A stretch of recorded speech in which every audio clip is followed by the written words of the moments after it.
Então, e aqui eu destaco o Hub Agroambiental, que é em parceria com a Imaflora, ele ter sido idealizador do prêmio Congresso em Foco com os parlamentares pelo clima e sustentabilidade, também idealizador e coordenador dos portais Jus Ambiente e Jus Amazônia, foi consultor do Instituto, está licenciado do Instituto Democracia e Sustentabilidade, e também foi coordenador de políticas públicas do Instituto de Pesquisa Ambiental da Amazônia, IPAM, entre 2008 e 2014. Também foi idealizador e coordenador do Observatório do Código Florestal, que esse também é uma entidade terceiro setor que acompanha a implementação do Código Florestal com muitas informações. Também recomendo seguir as publicações do Observatório do Código Florestal. E também foi diretor de políticas para o controle de desmatamento do Ministério do Meio Ambiente entre 2007 e 2008, além de ter atuado em outras organizações do terceiro setor importantes, como o Instituto Socioambiental e a Fundação Mata Atlântica. Então, obrigada por trazer, usar o seu precioso tempo aqui nessa tarde para nos falar um pouco sobre essa atuação, os desafios da sua secretaria. Mas nós reservamos também uns minutinhos, e vamos ser muito breves, para falar um pouquinho sobre a Oficina de Direito Ambiental, que é o grupo de estudos que organiza esse evento. Então, a oficina ela é um grupo de estudo e extensão, e que é vinculado a um grupo de pesquisa, que é o GPDAS, o Grupo de Pesquisa em Direito Ambiental e Sustentabilidade. E ela é aberta aos alunos aqui da Faculdade de Direito desde o primeiro semestre, aberta também aos alunos de outras unidades, e mesmo alunos externos, né? E, bom, eu sou orientadora da atividade, podemos ver. E nos últimos semestres, a oficina começou em 2013. Então, basicamente, aqui uma linha do tempo, já vou pular para 2015, a oficina realizou uma série de atividades. Em 2015, uma oficina de artigos para ajudar, e era um foco um pouco mais em pesquisa, ajudar os alunos a escreverem artigos acadêmicos. Depois de 2007 a 2020, nos eixos floresta e mudança do solo, energia e adaptação, nós trabalhamos em torno da questão de como o Brasil estava implementando suas políticas climáticas nesses 3 eixos. Claro que com delimitações, e produzimos alguns relatórios que estão no nosso site.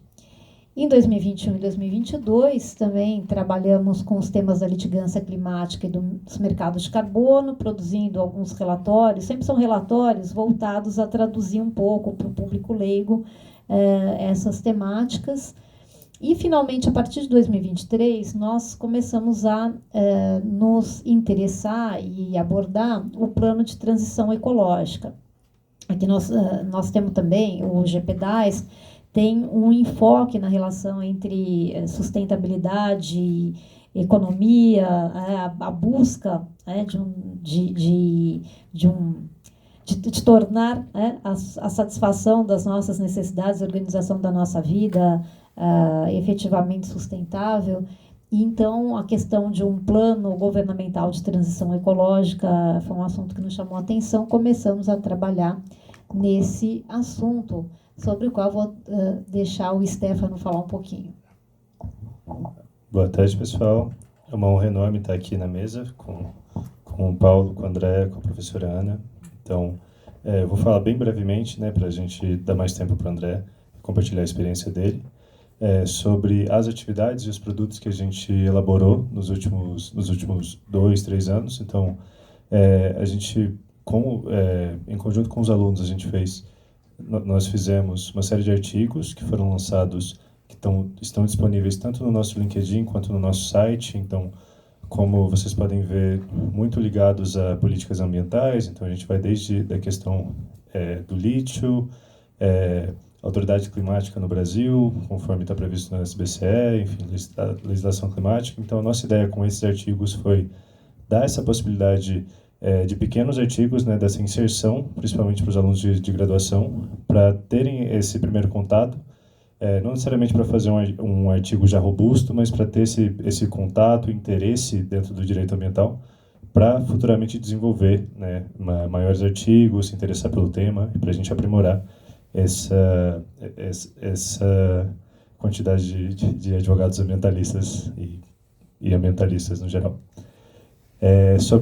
Rapidamente sobre alguns materiais que a gente fez, como a professora já mencionou, também disponível no nosso site. Nós temos 2 relatórios voltados para o Acordo de Paris, um sobre setor energético, o outro floresta e mudança do solo, um relatório de pesquisa de litigância climática de 2021 que a gente desenvolveu, a Valeriana está aqui, inclusive, foi uma das coordenadoras, e uma tradução de um material que foi produzido em parceria com a Universidade de Lyon, Qual o Direito para Salvar o Clima, que tem uma série de entrevistas com professores tanto da Universidade de Lyon quanto da Universidade de São Paulo, que é bem interessante também. Sobre os eventos que a gente fez nos últimos anos, tivemos várias pessoas presentes, até o pessoal do Ministério da Fazenda, Instituto Socioambiental, professora Flávia Trentini, Sueli Araújo, do Observatório do Clima, Rezama, a Annelise, também representando mais a parte do Judiciário. Em um evento recente, né, que a gente teve o Brasil Frente à COP, com também várias abordagens sobre as expectativas que a gente tem esse ano. Então, como vocês podem ver também, a gente trabalhou bem nesse espectro, mas pegando várias coisas, desde adaptação em municípios, os panoramas do Plano de Transição Ecológica que tinha acabado de ser lançado, a COP30, e agora a gente vai poder falar um pouco de desmatamento com o secretário André Lima.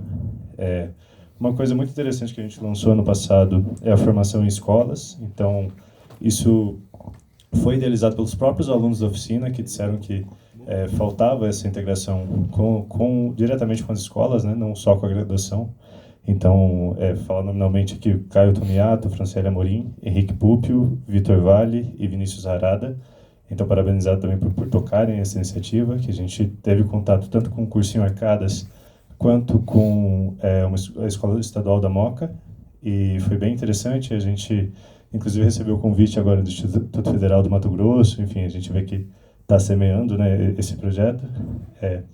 Convidar todos vocês a acessar nossas mídias sociais. Então, temos o site da oficina, o LinkedIn e o Instagram, Oficina da USP, que a gente agora está com um grupo de comunicação mais robusto, que a gente realmente está conseguindo publicar e divulgar esses materiais que a gente produz. E falar sobre esse segundo semestre, que a gente vai trabalhar diretamente com a Estratégia Nacional de Mitigação do Plano Clima, falar um pouco dos planos setoriais, cobrar um pouco o André e o MMA, então, porque a gente está com o processo seletivo, fechou agora dia 6, né, então nos próximos dias a gente vai divulgar os resultados, e a ideia é continuar...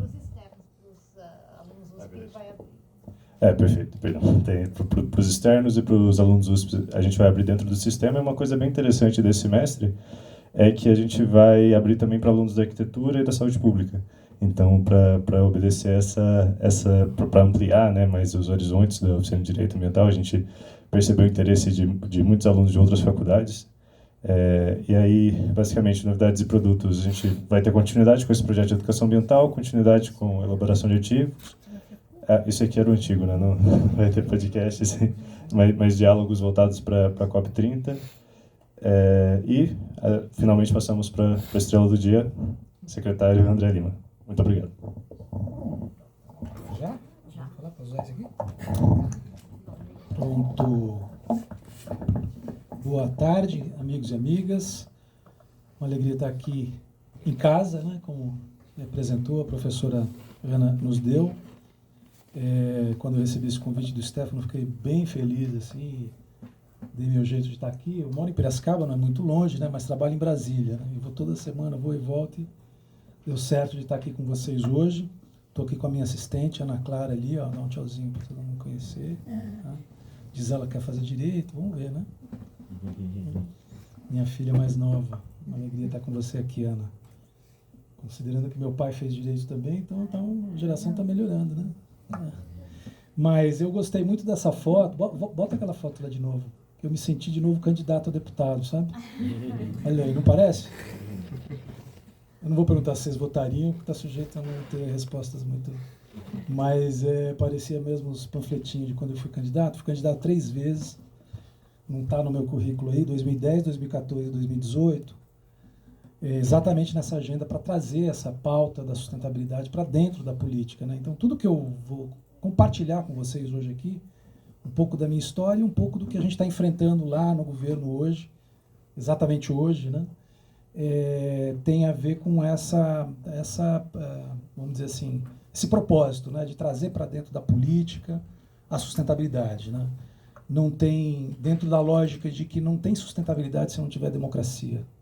E a gente já viveu momentos aqui que a gente, quem está acompanhando a agenda ambiental sabe da dificuldade que é sustentar políticas para a sustentabilidade num ambiente pouco democrático.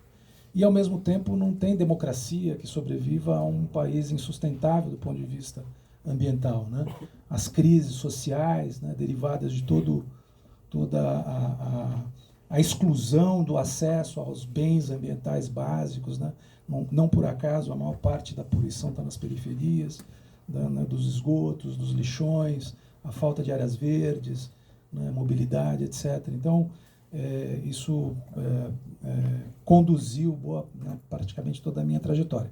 Mas eu vou contar antes só uma historinha do porquê como que eu entrei nessa agenda do direito ambiental, porque naquele nosso tempo, né, professora Ana, tinha muito esse negócio de direito ambiental, né? Acho que na faculdade mesmo eu não tive nenhuma aula de direito ambiental.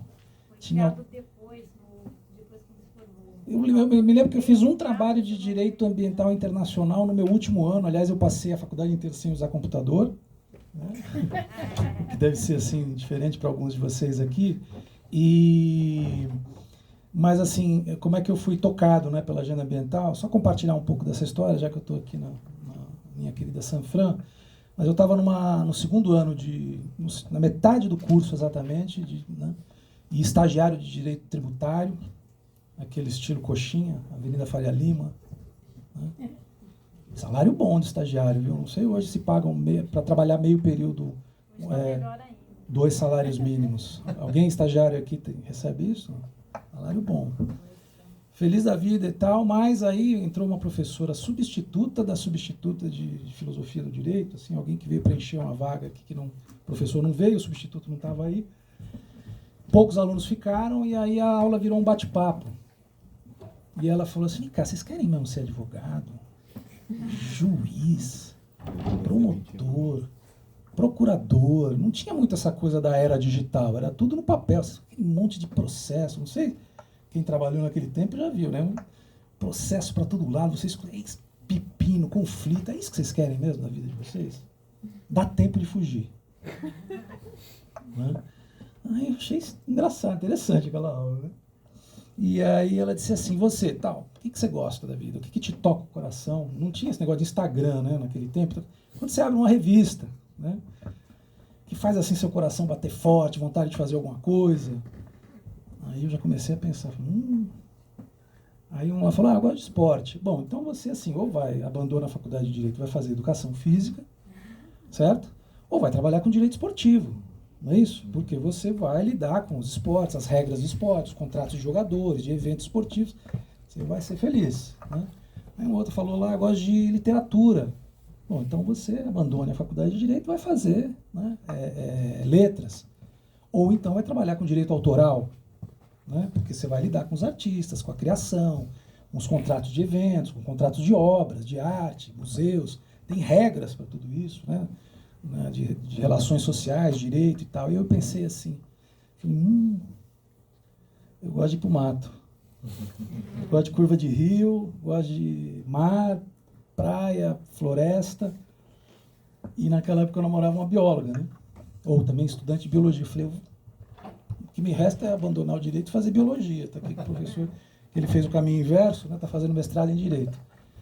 Aí voltei para casa meio desenchavido assim, e 2 ou 3 dias depois, no meu escritório, lá no meu não, né? Eu era estagiário de direito tributário, apareceu uma revista de direito ambiental. Nunca tinha ouvido falar nesse negócio. Apareceu lá, a revista da ASP, de 1992, se a gente pesquisar nós vamos achar aí, sobre a Eco 92, que tinha acabado de acontecer em junho. Naquela época eu era surfista, capoeirista, não estava muito preocupado. Né?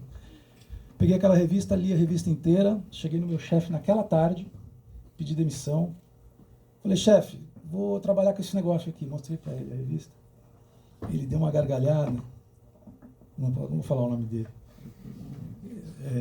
E disse assim, rapaz, esse negócio não existe. Você está viajando. Quem é que vai pagar teu salário? Os macacos?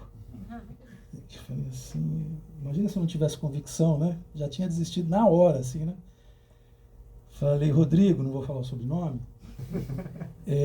Não sei quem vai pagar meu salário não, mas não vai ser você. Um abraço, obrigado, valeu e tal. Aí eu peguei uma poupancinha que eu tinha lá, meu pai tinha me dado um Fusquinha, que ele fez direito aqui também, ele falou, se entrar lá eu vou te dar um carro. Aí eu achei que era um carro, né? Mas foi um Fusquinha, que é um carro. Né? Mas eu peguei esse dinheiro, botei na poupança, que naquele tempo rendia, né? E comecei a fazer estágio voluntário. Aí fui aqui no Ministério Público de São Paulo, na época subcomissão de Direito Ambiental da Comissão de Direitos Humanos da OAB, né? Estágio voluntário lá, estágio na SOS Mata Atlântica, e foi aí que começou essa trajetória na área do direito ambiental, tendo passado alguns anos montado o departamento jurídico da Fundação SOS Mata Atlântica, depois trabalhei 10 anos no Instituto Socioambiental, no ISA, que foi para mim a minha grande escola, assim, quem quer entender por que socioambiental não tem hífen no meio, é uma coisa só, entre no site do Instituto Socioambiental e vai entender essa relação do social com o ambiental e vice-versa, que para mim foi uma visão diferente, saí daquela ecologia verdinho e comecei a entender uma coisa mais ampla, né? De lá eu fui convidado pelo Capobianco, que era então secretário executivo do Instituto Socioambiental, para ir para o Ministério do Meio Ambiente, onde eu ajudei, nós criamos, né, não existia até então, esse departamento, o que é um absurdo, né? Você pensar assim, criar um departamento num ministério para cuidar de desmatamento, né? Parece uma coisa assim meio... Mas foi criado o Departamento de Políticas de Controle do Desmatamento, em 2007. Depois trabalhei no IPAM, Instituto de Pesquisa Ambiental da Amazônia, onde eu fiz uma imersão nos desafios, né, da sustentabilidade, das políticas públicas nessa área ambiental, sobretudo na Amazônia.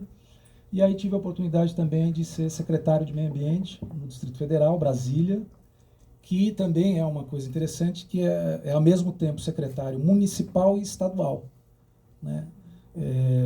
Dois privilégios. Um foi esse, e o outro viver numa cidade que só tem uma eleição a cada 4 anos. Porque 2, né, a cada 4 anos dá muito trabalho, né? Mas, e depois vim trabalhar fiquei 3 anos como secretário em Brasília e Distrito Federal. Aí foi uma imersão nos desafios do Cerrado, né? E também nos desafios mais urbanos.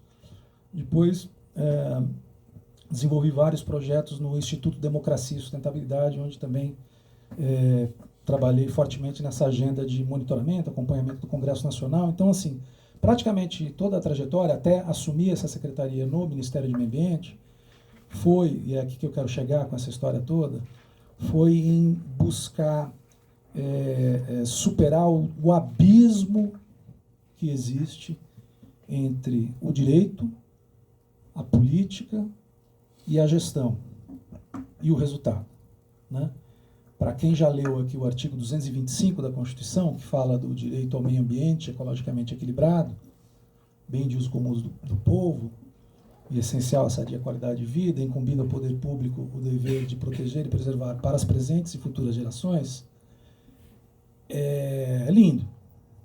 Aliás, o Fábio Feldman, que foi o autor se formou aqui também, né, nessa faculdade, o autor e quem militou e trabalhou na Constituinte para aprovação desse artigo, deu uma aula para a gente semana passada, contando como é que foi esse processo. Existe um abismo entre pegar um dispositivo constitucional e fazer ele acontecer no chão, né? Então, assim, o que eu quero contar um pouco é esse desafio, né, de pegar letras vivas da lei e colocá-la em prática, né? Então, roteiro aqui, eu já contei um pouco do direito ambiental, minha trajetória, e é isso, vencendo o abismo entre o direito, a política e a gestão. E aí eu vou focar nesse tema, a gente poderia falar, não é a minha praia, recursos hídricos, resíduos sólidos, etc. Eu vou falar da política de proteção das florestas, que foi o meu primeiro trabalho como estagiário voluntário do Instituto Vitae Civilis, né? Foi trabalhar a respeito dos direitos de comunidades tradicionais de pescadores dentro de uma estação ecológica que proíbe fazer tudo lá dentro. Então, você imagina 2 direitos, né? Comunidades que historicamente vivem da pesca em, entre aspas, uma harmonia com o equilíbrio ambiental, e aí uma regra ambiental demandada pelos ambientalistas que proíbe tudo, pesca, caça, construção, etc. Foi o meu começo, mas sempre trabalhando com essa agenda de florestas, né? Ajudei a construir a Lei da Mata Atlântica, a Lei de Gestão de Florestas Públicas, o Código Florestal. Então, toda essa legislação ambiental, florestal, né, que é bastante desenvolvida, como faz para colocar isso em prática? Né? E aí, eu não sei, aqui, quem aqui é de graduação? Levanta a mão. Levanta bem a mão para eu ver assim. Parece que é a maioria, né? Quem já está mestrado e doutorado? Tá, é só para eu calibrar aqui o tom, assim, né? Então, compartilhar com vocês um pouco de onde é que o direito entra em toda essa história de uma política pública, porque a gente imagina assim, né, o senso comum, não, vamos controlar desmatamento. Controlar desmatamento é fiscalização ambiental, multa, prende, entra com ação e resolve, né? Também é super importante, mas não apenas. Então, vou contar um pouco dessa história, né? E aí vocês vão controlando o meu tempo, tá? Porque senão a conversa vai longe. Então, assim nesse slide tem um histórico de monitoramento que o INPE, Instituto Nacional de Pesquisas Espaciais, ligado ao Ministério de Ciência, Tecnologia e Inovação, faz. O Brasil é reconhecido uma liderança global no monitoramento de desmatamento, degradação florestal, incêndios, uso e ocupação do solo, e o INPE lidera esse processo. Ele monitora desde 88 essa dinâmica de desmatamento na Amazônia. Aliás, primeira, vamos dizer assim, né, lição, né? Só existe política pública onde tem transparência, porque se não tem transparência, pode até ter política, mas não é pública, né? Então, a partir do momento em que o INPE começou a divulgar taxas anuais de desmatamento, né, a SOS Mata Atlântica também, na época, com o apoio do INPE, começou a mostrar, o slogan estão tirando o verde da nossa bandeira, né? Mas, na verdade, o povo só começou a prestar atenção nisso quando começaram a mapear e divulgar os dados. Então, a transparência é fundamental para tudo isso, né?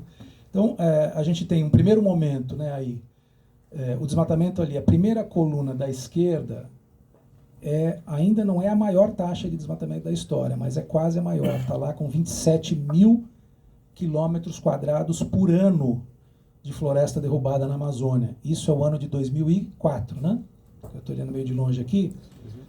O primeiro ano de implementação de um plano desenvolvido, o primeiro plano efetivo de governo para enfrentar o problema do desmatamento na Amazônia. E qual é a novidade? Desmatamento não é problema do IBAMA, né? Todo mundo aqui já ouviu falar do IBAMA, né?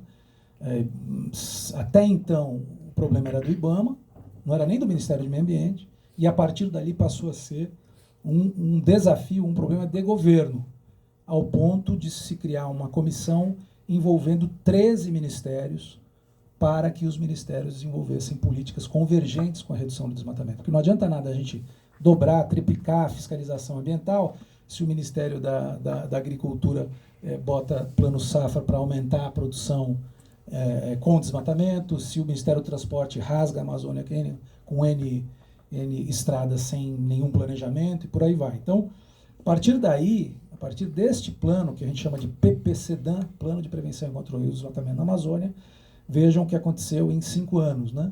2004, 5, 6, 7, 8. Uma queda de 53% no desmatamento na Amazônia com a implementação de um conjunto de políticas públicas. Aí vocês observam que tem um pequeno aumento ali, 2007 e 2008, né?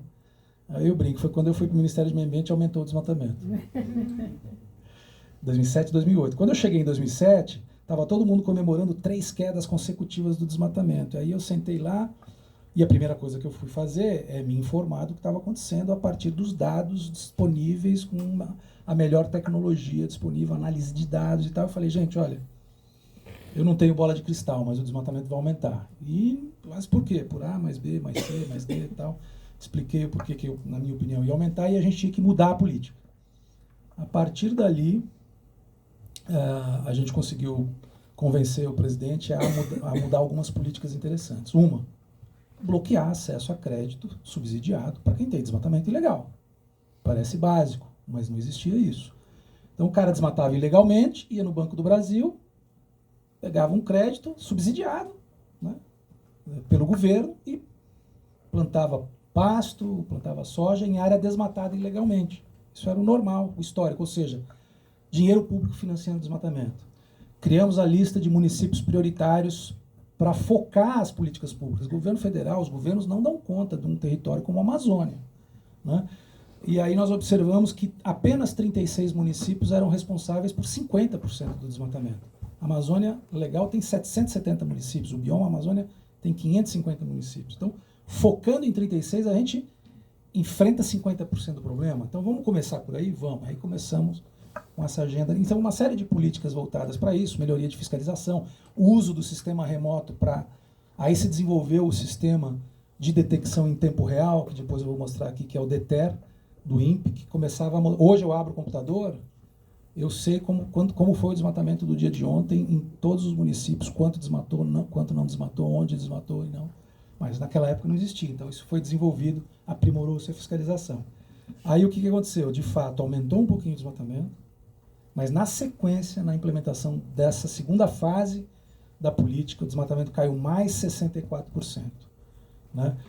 Esse período, 2004, 2012, nós já tínhamos a Convenção de Clima assinada no Brasil, que foi em 92, não tínhamos ainda o Acordo de Paris, que foi em 2015, mas já tínhamos compromisso, protocolo de Kyoto, né, que eram os países do anexo 1, os países desenvolvidos, mas essa foi a maior contribuição de um país para toda a história, num período de 10 anos, a maior contribuição de um país para a redução das emissões na história da Convenção de Clima.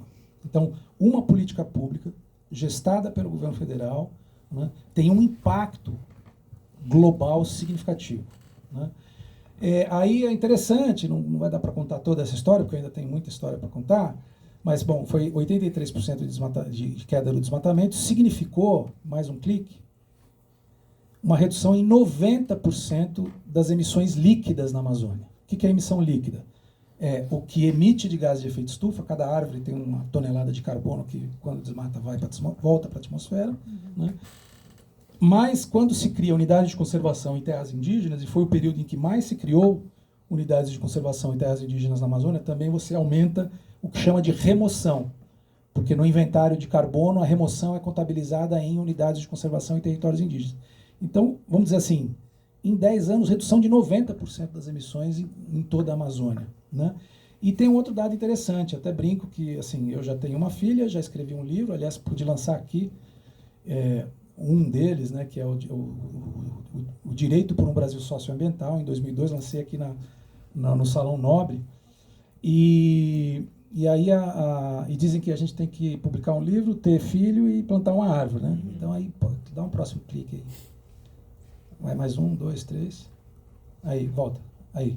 Foram 10 bilhões de árvores adultas, 10 bilhões de árvores adultas, na Amazônia, quem já foi na Amazônia já viu uma árvore adulta, que deixaram de cair nesse período, com uma política pública implementada com muita vontade política de superar esse grande gap entre a Constituição, a política pública, a gestão e o resultado. Né? Isso corresponde a 1 trilhão de litros de água por dia na atmosfera. 1 trilhão de litros de água por dia na atmosfera, porque a floresta ela puxa a água do solo e devolve para a atmosfera. Metade do equilíbrio climático regional da Amazônia está na própria evapotranspiração da floresta. Aliás, esse é um dos motivos pelo qual a gente está tendo cada vez mais incêndios na Amazônia, porque o desmatamento reduz a bomba cíclica de água para a atmosfera. Com o aquecimento do Pacífico, do Atlântico Norte, o El Niño mais o Atlântico Norte, entra menos umidade também dos oceanos para a Amazônia. Reduz a umidade do oceano para a Amazônia. Reduz a evapotranspiração. Qual é o resultado? Seca. Qual é o resultado depois da seca? A mesma quantidade de isqueiro e fósforo com muito mais incêndio. Né? Então esse é o nosso grande desafio. Bom, vamos para frente. Eu já falei do sistema de detecção, só para dar alguns dados, né? Recentes aí de redução de desmatamento em Rondônia no último ano. Vejam como caiu significativamente. né, nos últimos 3, 4 anos. Próximo slide. Mais um aí. Aqui, eu quero mostrar esse aqui. Esse, volta um pouquinho, aí, deixa aí. Ele é de, aqui não estou vendo aqui, é de 2018 a 2025, não é isso? Então observem que em azul é o desmatamento. 16, né? Em azul é o desmatamento. Então vocês vejam que de 2018 a 2023, como estava o desmatamento, voltou a ser um desmatamento muito alto na gestão anterior, porque todo esse plano foi abandonado, o desmatamento voltou a estourar na Amazônia. E o que aconteceu aí em 2023, 24 e agora 25? Eu tenho mais 25 minutos, é isso? Tá, ótimo. Então, a gente, em 2 anos, retomando aquela política das gestões anteriores, a gente derrubou de novo o desmatamento aí em quase 40% em relação à média da gestão anterior. Mas em vermelho é o que nos preocupa. Observem que uma parte expressiva da perda de floresta, na última coluna da direita, está em vermelho, são os incêndios. Então a gente está conseguindo derrubar desmatamento. O desmatamento caiu mais 8% esse ano, só que a perda de floresta por incêndio, embora não chame de desmatamento, também é perda de floresta.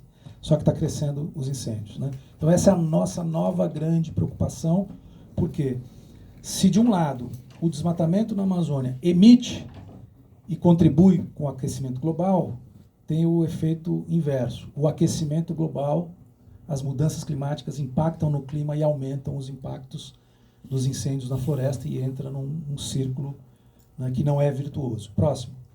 Então vamos passar essa parte toda, porque aí são detalhes. A gente conseguiu reduzir também no Cerrado, né, o desmatamento. O Pantanal, por exemplo, com uma política que a gente construiu com o governo do Estado, nós reduzimos em 1 ano 72% do desmatamento no Pantanal. Com uma articulação entre governo federal e governo estadual. O governo estadual estava dando um monte de autorizações para os Faria Limers, que faziam um investimento que era assim: compra uma área que a gente já dá a licença de autorização e a licença de drenagem do Pantanal. E aí o cara paga 10 mil por hectare e vende por 50 mil por hectare no ano seguinte. Que investimento que dá 500% em 1 ano de rendimento, né? Desmatar o Pantanal estava dando isso. E a gente descobriu que isso tudo estava sendo feito legalmente. Por quê? Porque a lei estadual autorizava esse tipo de coisa. Articulamos com o governador, articulamos com o Ministério do Meio Ambiente, fizemos lá um movimento. O governador se comprometeu a mudar a lei, paralisar as autorizações de desmatamento, cumpriu o compromisso dele de mudar a lei, e o impacto disso é uma redução de 72% no desmatamento. E o próximo? E aí entra na outra apresentação para eu gastar os meus outros 20 minutos. Fica à vontade. Tá bom. Não, é porque eu quero compartilhar, trocar também, né? Bater papo, acho que... Né, porque eu quero contar um pouco. Pode mudar essa foto aí, porque vamos... Aqui é só para mostrar que a gente tem, assim como tem o plano para a Amazônia, nós temos planos para todos os biomas. Isso nunca houve antes na história. E na nossa gestão lá no Ministério do Meio Ambiente, nós fizemos o mesmo plano que tem para a Amazônia, adaptado, obviamente, aos demais biomas. Então tem Pampa, Mata Atlântica, Pantanal, Caatinga e Cerrado, né? Já em curso, sendo implementado. E uma parte, tudo isso que eu vou falar aqui, vou tentar falar nos 20 minutos, a maior parte disso se aplica a todos os biomas, não só a Amazônia. Quer dizer, tá, você falou tudo isso, tudo bem, legal, espreme isso e me diz o seguinte: o que vocês fizeram na prática? Porque a vida é o que nos acontece enquanto fazemos planos, né? A gente faz plano, lança plano, tá, mas e na realidade? Como é que pega isso e transforma em realidade? O plano é o primeiro passo para tirar um dispositivo da Constituição, da lei, e colocar na prática. Você tem que ter um planejamento. Qual é a situação, quais são os gargalos, quais são os desafios, qual é a base normativa, o que precisa mudar, o que não precisa. Então, o plano foi o direcionamento. E agora é um conjunto de ações que a gente fez a partir do plano. Então, obviamente que houve um aumento significativo da fiscalização e da responsabilização. Mas não a fiscalização e responsabilização tradicional. A gente não tem como botar 5 mil fiscais do IBAMA em porteira de fazenda. São 200 mil polígonos de desmatamento ilegal no Brasil por ano. Não tem como resolver isso com fiscal na porteira de fazenda. Então, o que a gente tem que fazer? Fiscalizar a cadeia produtiva. Quem é que está comprando de quem desmata ilegalmente? E punir quem paga quem desmata ilegalmente. Cortar o crédito para quem desmata ilegalmente. E nos frigoríficos que estão comprando dessas áreas, né? Então, o IBAMA começou a sofisticar. Melhor do que 500 fiscais em campo, são 50 auditores, Que nem tem o auditor fiscal, entra numa empresa, fica uma semana, pega lá, fuça em todos os documentos e descobre de onde está vindo aquele gado, está vindo de área desmatada ilegalmente, então você é corresponsável. E ao invés de pegar lá, na maioria das vezes, é um peão, um pobre coitado que está lá, poceiro, ganhando uma diária, para cuidar lá do gado, você pega quem está comprando e financiando, né? Então isso mudou radicalmente, é um dado importante aí da fiscalização e da responsabilização administrativa. Né? No direito a gente tem a responsabilização administrativa, penal e civil. Melhorou significativamente a responsabilização administrativa. O aumento, quer dizer, a redução da impunidade gera um efeito, né, dissuasório na criminalidade. Próximo. Reforço também na responsabilização, mudanças de decretos, uma coisa que a gente mudou bem interessante. Até então, o IBAMA pegava lá um desmatamento, muitas vezes chegava um ano depois, o cara já plantou pasto, já colheu uma safra de soja. O que você vai fazer? Vai cobrar uma multa e vai ficar anos cobrando na justiça, né? Não, então vamos fazer o seguinte, não, a gente tem que usar uma figura chamada o embargo do uso da área. Pegou uma área desmatada, embarga o uso, não pode usar. Certo? Mas até aí, legal, isso foi um grande avanço, mas onde é que a gente avançou ainda mais? Antes a gente tinha que abrir um processo administrativo por embargo. São 200 mil polígonos no Brasil. Se fossem 20 mil, já não dava conta, porque tinha que abrir 20 mil processos administrativos. Com 50 servidores, você não dá conta disso. Então aí entra é aqui que eu quero começar a conexão com as coisas do direito, né? A criatividade, a inovação dentro do direito administrativo. Mas por que tem que abrir um processo para cada polígono? Quem é que disse que não pode sair da caixinha? Por que a gente não faz a figura do embargo coletivo? Remoto. Eu não preciso nem ir em campo. Se eu detecto por satélite, eu sei onde foi o desmatamento, eu tenho polígono. Eu simplesmente faço um círculo. Eu quero pegar o município de Altamira, todos os desmatamentos de janeiro a dezembro de 2023, ilegais. Eu tenho um mapa, faz um embargo remoto dessas áreas, num único processo administrativo, um edital público. Quem se sentir ferido, direito ao contraditório, devido ao processo legal, a gente destaca e aí abre um processo administrativo específico para quem recorrer. Porque a maioria não recorre. Por quê? Porque a maioria ilegal não tem direito nenhum. Então, inovação, né? Direito administrativo, responsabilização, impacto significativo na dinâmica de desmatamento. Próximo. Grilagem de terras, incêndio, Polícia Federal começando a investigar, né, toda essa cadeia de grilagem. Né? O que é grilagem de terra? Falsificação de documento, terra pública, sendo, entre aspas, privatizada, né? Em cartórios na Amazônia que não tinham nenhum tipo de fiscalização. Né? Como é que se supera isso? Com novas tecnologias. Hoje a gente consegue ter um cadastro digitalizado e você pode começar a cruzar cadastro com registro de imóveis e ver o que tem base fundiária, o que não tem. E a Polícia Federal começou a investigar, então está aí o direito penal, o direito criminal, numa estratégia muito forte, ajudando também a reduzir o desmatamento. Então aumentou administrativo, aumentou penal. Próximo. Mais um. Responsabilização civil. A AGU entrou na parada junto com o IBAMA e começou a entrar com ações civis públicas. O que é a responsabilização civil? É cobrar do autor do dano a reparação do dano. A responsabilidade administrativa multa, pune administrativamente, a penal, processo criminal, e a responsabilização civil é a indenização. Só que também aí tem a inovação no direito ambiental, no direito climático, né? Ora, o dano ambiental não é apenas reparar a floresta, porque você perde um volume de biodiversidade que você jamais vai ter de volta, ou vai ter daqui a séculos. E a questão climática, porque você elimina por hectare, em média, 365 toneladas de carbono, imediatamente, e se você começar um processo de restauração florestal, você, na melhor das hipóteses, vai captar 5, 10, 15, 20 toneladas por ano, de forma que só em 20, 30 anos você recupera aquelas 360 toneladas que foram desmatadas em dias.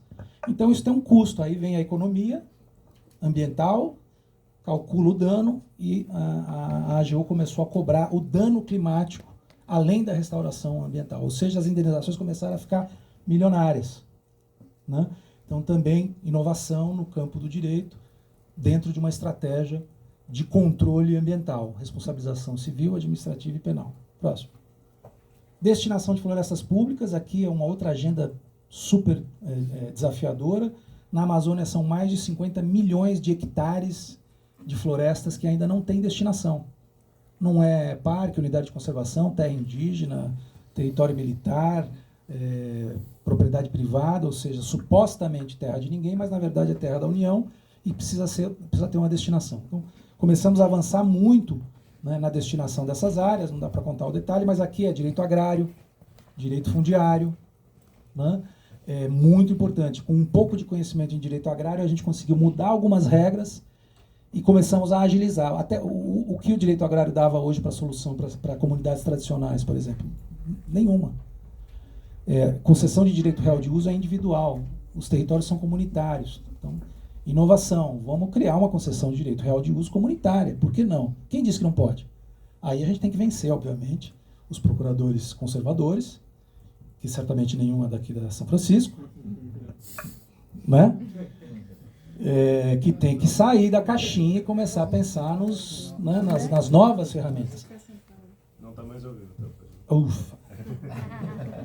E isso, para mim, foi uma grande, vamos dizer assim, uma facilidade que eu tive. Porque você quer inovar, se você não conhece direito, você fica na mão dos procuradores. O procurador não participa do processo de construção da política. Depois que você constrói toda a política, passa lá na Conjur. Aí você pega um caboclo lá, meio assim, já preste a se aposentar, não está muito afim. Aí ela diz, não, isso aqui não pode, o direito não deixa. Como não deixa? Esse decreto que derrubou o desmatamento, decreto 6321 de 2007, quem quiser depois pesquisar, foi construído parágrafo a parágrafo, uma luta com os procuradores para eles entenderem que a gente podia fazer aquilo que a gente estava propondo. Se dependesse da cultura jurídica tradicional, não teríamos feito. Conhecimento jurídico foi fundamental para a inovação numa política pública. Então, vamos lá. Já acabaram meus 25 minutos, né? Nossa, ainda tem 12. 12? Tá bom. Programa União com os Municípios. Super interessante isso. Por quê? Lembra que eu falei, o problema era do IBAMA. Aí depois sofisticou, virou um problema de governo, vários ministérios pensando e desenvolvendo políticas convergentes. Nem tão convergentes, mas já com alguma convergência. Mas e os estados? Os estados têm que participar também, porque a legislação estabelece a competência dos estados em fazer o controle do desmatamento. Mas os municípios não tem nada a ver com isso? Não, o município não tem nada a ver com isso. Aí o que os municípios fazem? Se incentivam o desmatamento, né? A maior parte das emendas parlamentares para a Amazônia é de trator para prefeito. Trator para quê? É que a gente não botou GPS nos tratores, mas eu não tenho dúvida que a maior parte disso está abrindo estrada no meio da floresta, e por aí vai, né? Se não tiver, inclusive, sendo usado para desmatar. Por que a gente não pode inverter essa lógica? Começar a fazer emenda parlamentar para município contratar serviços de regularização ambiental, regularização fundiária, assistência técnica, extensão rural para produção sustentável, pagamento por serviços ambientais, né? E aí foi, de novo, né? E esse projeto foi aprovado hoje, depois de 2 anos de construção, no BNDES, um investimento de 770 milhões. E aí que nós pegamos aquela lista que foi criada em 2007, naquele decreto, trocamos a palavra, em vez de município crítico, porque aí fica parecendo uma coisa meio discriminatória, né? Virou município prioritário. Mudamos a chavinha. Por quê? Porque a gente quer que vocês trabalhem com a gente. E o dia que o prefeito entregar um título de terra para um agricultor familiar e dizer, isso aqui veio de redução de desmatamento. Por quê? O investimento, esses 770 milhões vão ser investidos proporcionalmente em cada município em função do desempenho na redução do desmatamento. Quem mais reduzir desmatamento, mais vai receber investimento. Então, o dia que esse prefeito entregar um título, diz, esse título aqui veio porque a gente derrubou o desmatamento. Você começa a inverter a lógica da política local. Lembra? Direito, política. Não é só a política pública, é a política. E a gestão. Se você não traz a política para essa agenda, ela milita contra e vira o grande obstáculo entre o direito e a gestão, que é a política. Então, trazendo positivamente, botando recursos, investimento, fazendo os prefeitos começar a entender que eles podem ganhar com isso e trazer os parlamentares para fazer emenda. Eles adoram fazer emenda, aparecer na foto, né? Então, por que se você compra trator para desmatar, por que não compra caminhão-pipa para apagar fogo? Criamos um programa no Fundo Nacional de Meio Ambiente que permite transmitir recursos de emendas parlamentares, só não vai ser PIX, porque é uma farra, né? Mas de maneira mais ágil, para os prefeitos poderem montar equipes de combate a incêndio, de prevenção, com equipamento, treinamento, capacitação, ou seja, esse é um grande programa importante que a gente conduziu. Eu vou pular alguns municípios prioritários. Em 78% desses municípios, o desmatamento caiu, em 23% ainda está aumentando, mas já tem algum impacto, né? Essa foto, a próxima, é um encontro que eu fiz na semana passada com 70 secretários municipais de meio ambiente da Amazônia. Gente que jamais ia se encontrar, porque assim, tem gente que saiu 3 dias antes para chegar em Manaus, passou 2 dias lá e demorou 3 dias para voltar para casa, né? Debatendo como é que a gente pode trabalhar juntos com as secretarias municipais de meio ambiente nesse assunto. Próximo. Ampliação do Bolsa Verde, né? Famílias que não têm nenhum tipo de assistência, mas que moram lá na floresta, recebendo um valor mensal, né? Como reconhecidos como guardiões da floresta. Não gosto muito dessa expressão, mas reconhecidos como quem está lá, né? Convivendo e cuidando da floresta. Mais de 57 mil famílias, 250 mil quilômetros quadrados de áreas beneficiadas com isso, quase 200 milhões de reais investidos nesses últimos 2 anos. Próximo. A Lei de Política Nacional de Manejo de Fogo, mudando toda a lógica de abordagem dos incêndios florestais, que pode escrever, vocês vão se lembrar disso no futuro, mas vai se tornar o nosso maior desafio ambiental no Brasil. Aliás, eu fui pesquisar, professor, eu não entendo nada de francês, mas eu descobri que Brasil, uma das origens, é braise, que é no francês arcaico, brasa, madeira queimando. Aí tem aquele macaco Simão que falava assim, o predestinado, né? Não é isso, nós temos que inverter isso, né? A madeira, pau-brasil, as florestas, né? O Brasil tem que se tornar um território resiliente ao fogo. Porque o fogo sempre existiu, sempre continuará existindo e vai ser cada vez mais intenso. Então essa lei mudou completamente a abordagem, que antes era abordagem de corpo de bombeiro. Ataque e combate. Quando a gente chegar no combate, já era. Tem a ciência dos 430, professor, que é assim, passou de 30 graus de temperatura, passou de 30 km por hora o vento, a umidade do ar está abaixo de 30% e está 30 dias sem chover, sai da frente. É o que você pode fazer. Não tem como apagar incêndio florestal. Não adianta vir, a Forças Armadas comprou uma aeronave de 100 e não sei quantos milhões de reais. Aí me falaram assim, não, mas tem 12 mil litros de água. É o que eu tenho na caixa d'água de casa. Como é que você vai apagar incêndio na Amazônia com um avião de 100 milhões de reais para transportar 12 mil litros de água? Ele só para em aeroportos internacionais. Então ele tem que voar 2 horas de Belém até não sei aonde para jogar 12 mil litros de água. Ele não pode voar baixo. Ele não pode, porque é um avião grande, ele tem que voar muito alto, então a água, quando chega lá embaixo, você faz ideia de como é que ela chega? Aí depois ele tem que voltar para buscar mais água. Cada hora custa 100 mil reais. Surreal, né? Essa lógica militar de combate a incêndio no Brasil vai queimar, né? E não vai resolver. Então tem toda uma estratégia que foi desenhada, está sendo desenhada. Eu acho que essa é uma agenda que vale a pena um dia vocês colocarem sentido nela. Já acabou meu tempo? Tem a lei do mercado de carbono, mas eu já falei bastante, só para mostrar o seguinte, em tudo isso, da lei do mercado brasileiro de carbono. Posso falar um pouquinho, mas o Stefano entende mais que eu desse assunto. É uma lei super importante, porque, bom, além de todas as emissões que não são florestais, né, embora no Brasil isso seja a menor parte, né, mais da metade das emissões do Brasil tem a ver com floresta e agricultura. A agricultura está fora do mercado de carbono. Floresta entrou meio enviesado.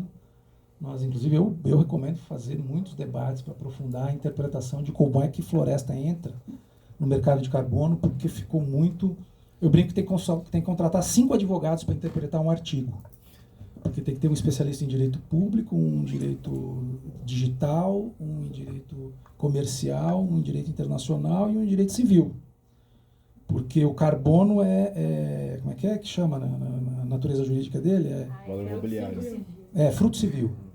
Ou seja, eu tenho uma propriedade, lá nasce uma árvore, nessa árvore tem carbono, o carbono é do dono da terra.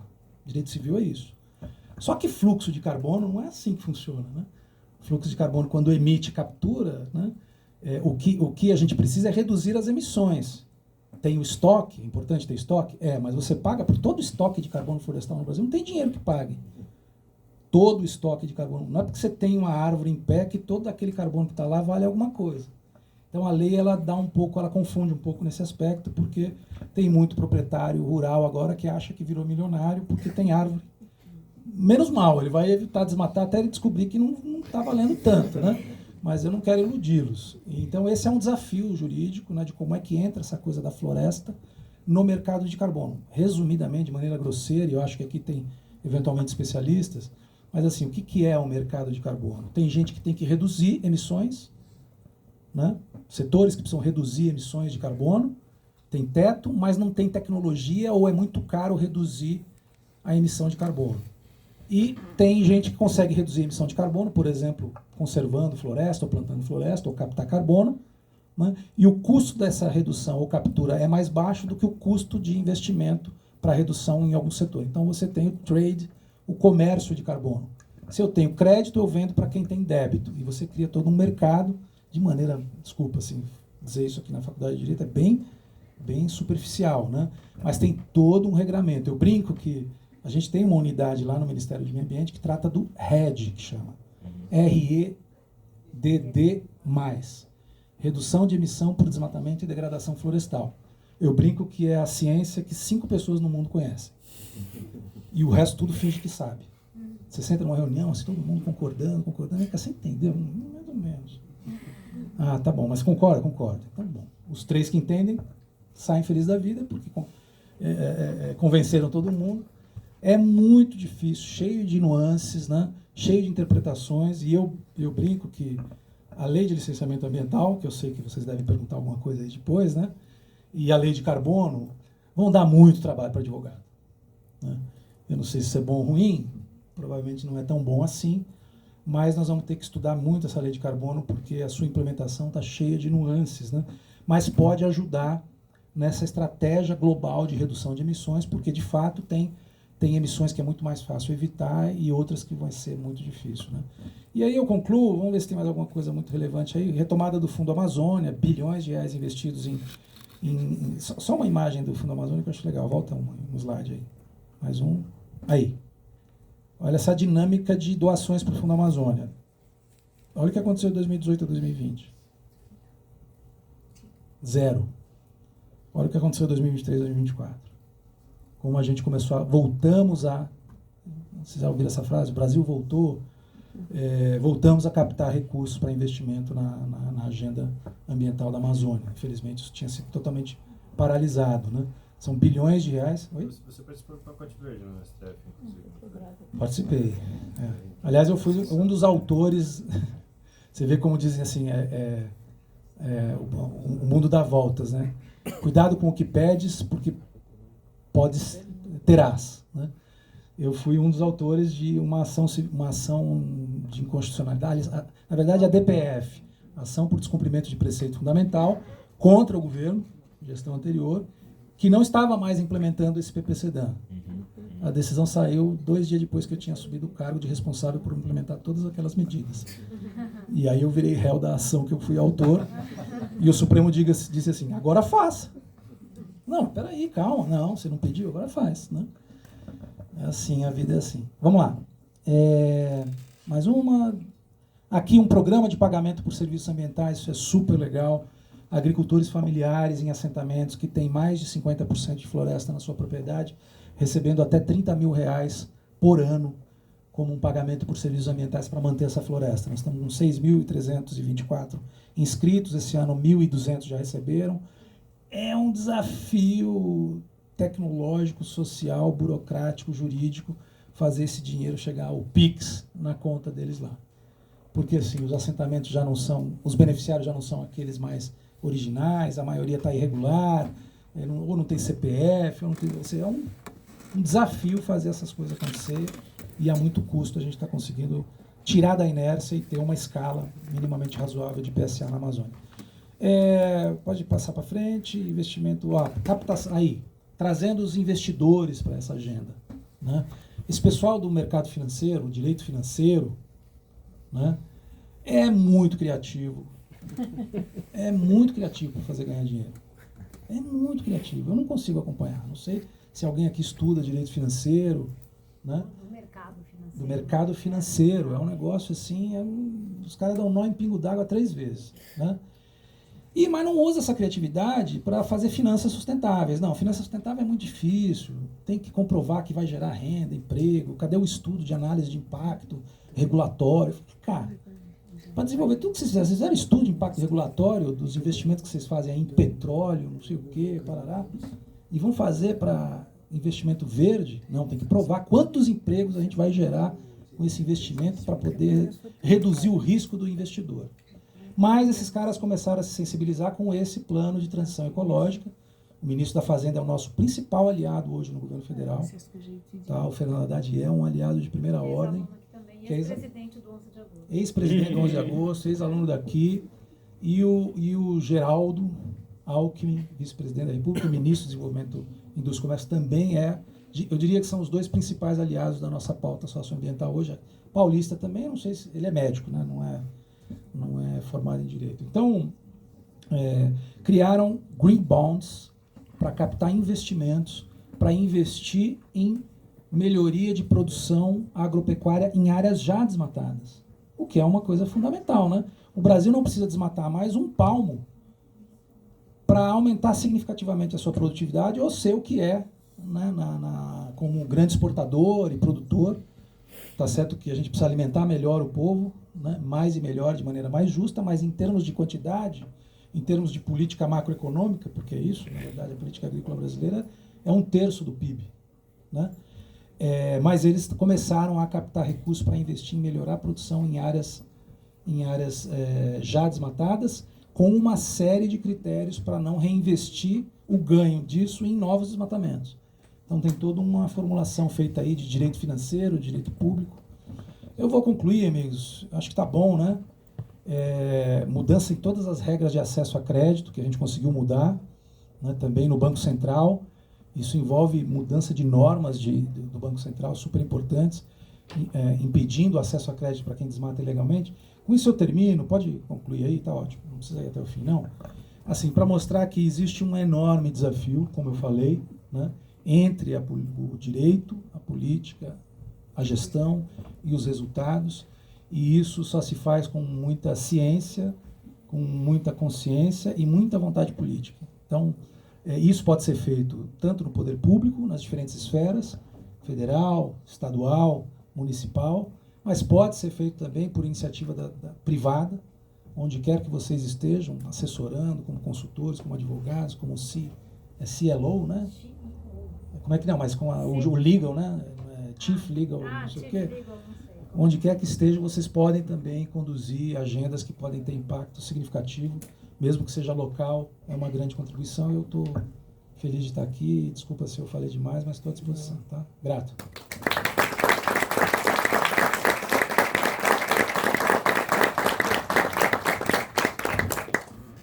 Bom, secretário André Lima, muito obrigada pela sua palestra, que não só pelo conteúdo, mas também por essa, vamos dizer, ter trazido os aspectos jurídicos, ter trazido as possibilidades de inovação, é muito inspirador, né, para nós pensar como, nem todos aqui são da área do direito, mas é muito inspirador pensar como o direito pode fomentar, ser uma ferramenta para tudo isso. Então, obrigada mesmo por esse entusiasmo, por essa força política devotada ao tema ambiental.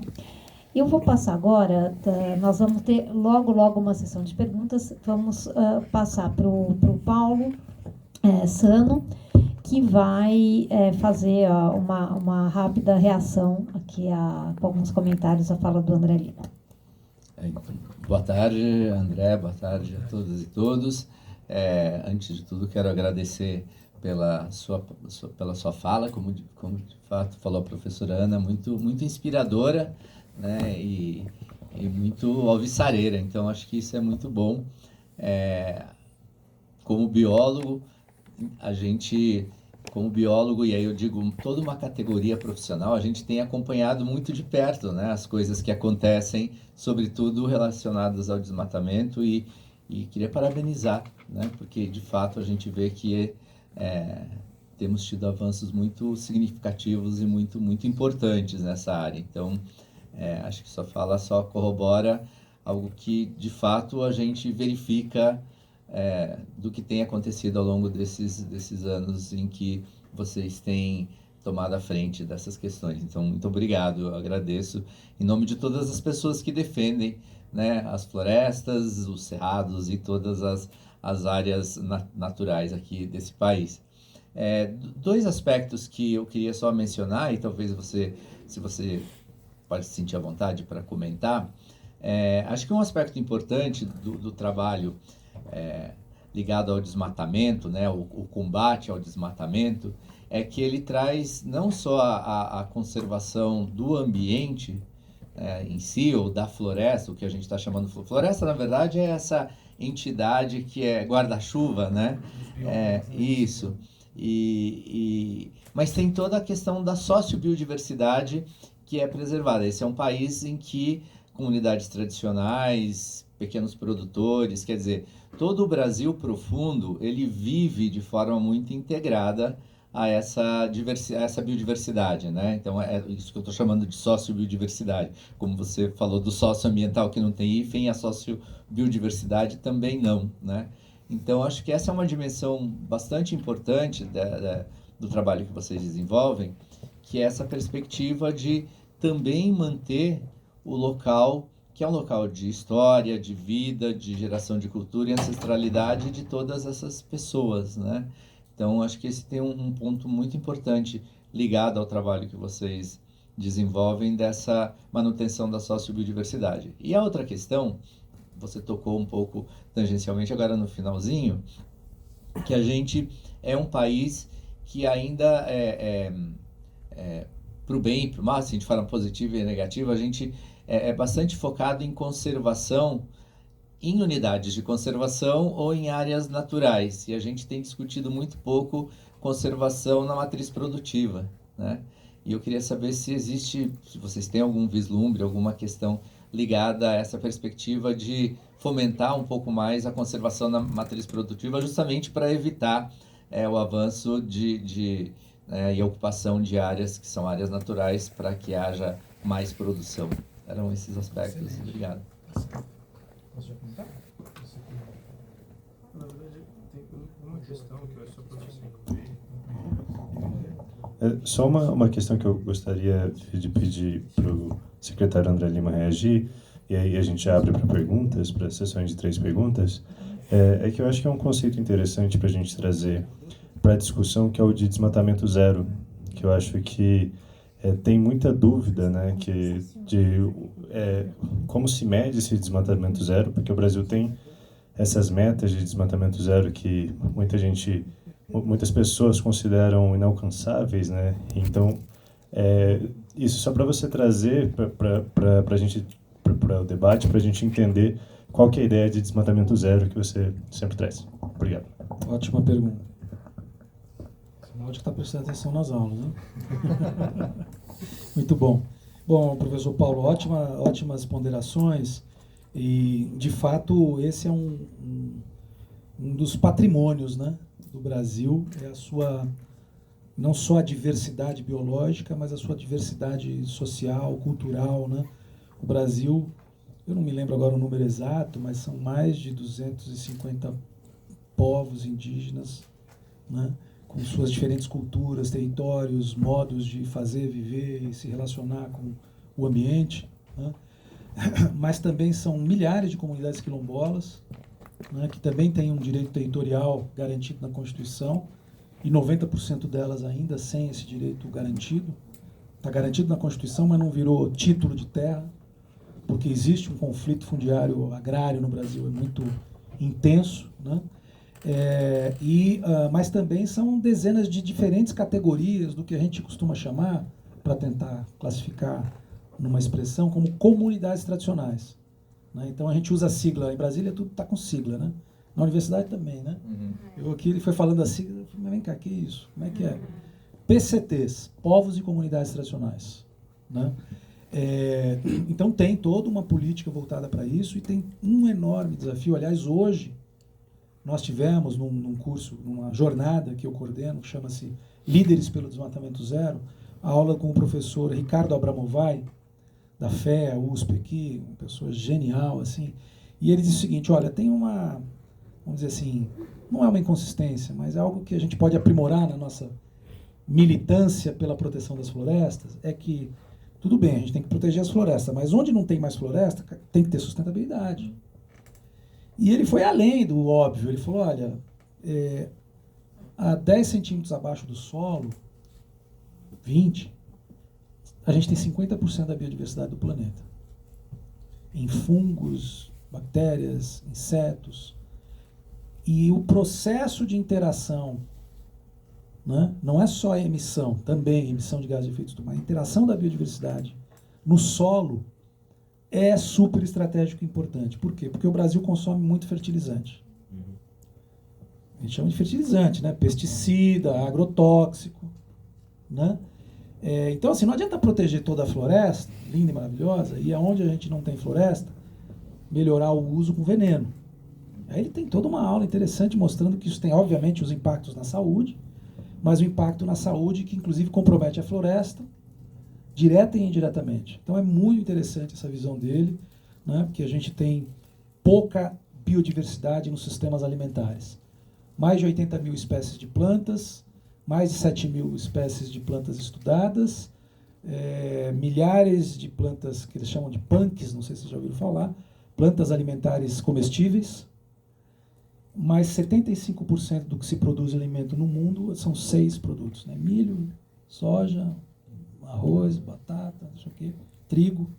75% da alimentação do planeta são 6, 7 produtos, com uma enorme biodiversidade alimentar, e a gente muito pouco trabalha isso. Com todos esses problemas de obesidade, de problemas, né, que o sistema alimentar, infelizmente, né, quem na família não tem alguém com algum tipo de dificuldade ligada a isso. Então, de fato, essa sociobiodiversidade é um grande desafio, a gente tem uma série de políticas para isso.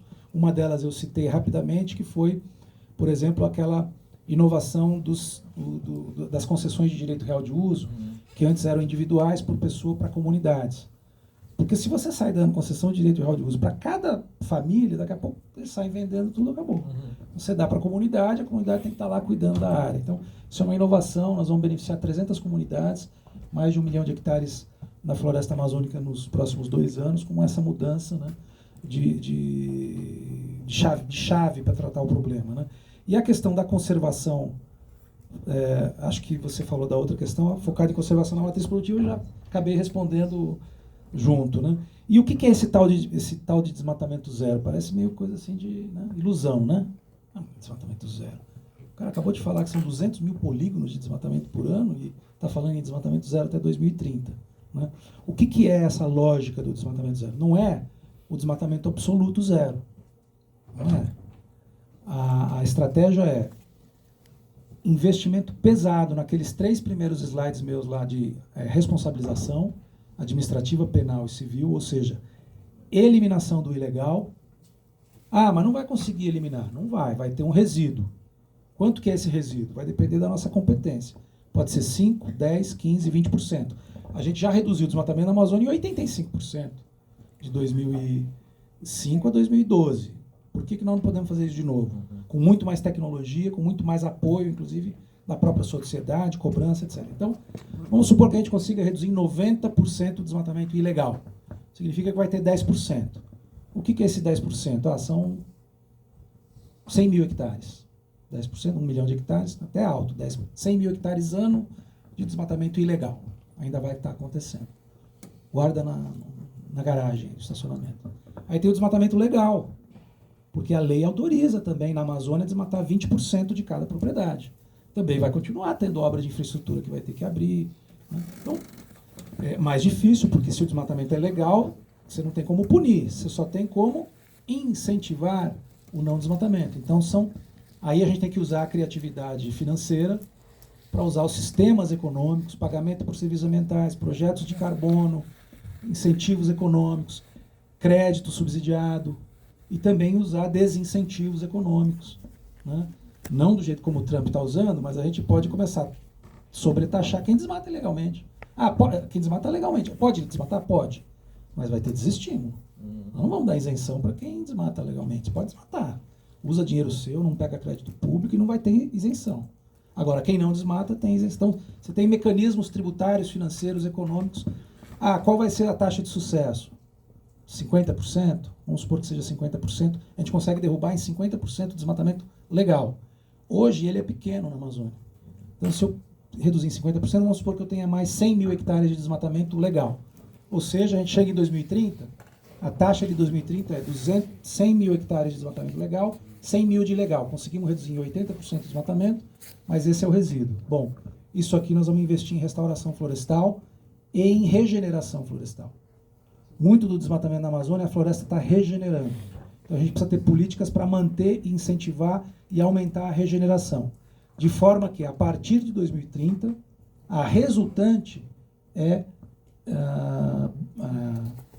a cobertura vegetal nativa, ela para de perder cobertura e passa a ganhar.